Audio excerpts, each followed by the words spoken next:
आजम खान और फ़हीम अशरफ के 15 लंबे लंबे छक्के और चौकों ने न सिर्फ कराची किंग को एक तारीखी इबरतनाक शिकस्त दी है, बल्कि पीएसएल का बड़ा रिकॉर्ड तोड़कर आज की पॉइंट्स टेबल को भी हलाक कर रख दिया। जिसके बाद मोहम्मद आमिर अपनी बॉलिंग कराते हुए रो पड़े कि हम ये जीतता हुआ मैच, बल्कि एक टाइम हम जीत चुके थे और हमें जानबूझकर हरवाया गया है, जिसमें हमारी फील्डिंग लाइन और बॉलिंग लाइन बिल्कुल ही कमज़ोर रही, जिसकी वजह से हम ये मैच हार गए हैं। उसके बाद मोहम्मद आमिर की वीडियो भी वायरल हो गई है। यहाँ पर आपको सबसे पहले मैच की हाइलाइट्स, उसके बाद पॉइंट्स टेबल और आखिर पर मोहम्मद आमिर की वीडियो दिखाते हैं। उससे पहले वीडियो को लाइक करें, चैनल को ज़रूर सब्सक्राइब करें।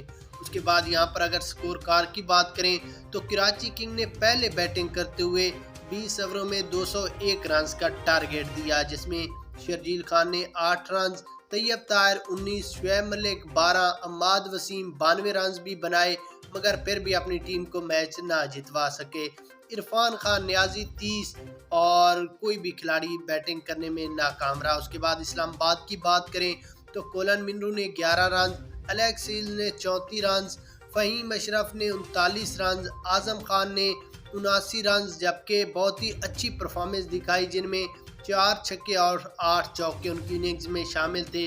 उन्होंने न सिर्फ अपनी टीम को ये मैच जितवाया है, बल्कि पीएसएल का एक रिकॉर्ड भी अपने नाम किया है। उसके बाद अगर यहाँ पर हम पॉइंट्स टेबल की बात करें, पहले नंबर पर है लाहौर कलंदर जिनके पॉइंट्स 10 हैं। उसके बाद मुल्तान सुल्तान के 8, इस्लामाबाद यूनाइटेड के भी 8, पिशावर ज़ल्मी के 6, कराची किंग के 4 और क्वेटा के 2 हैं।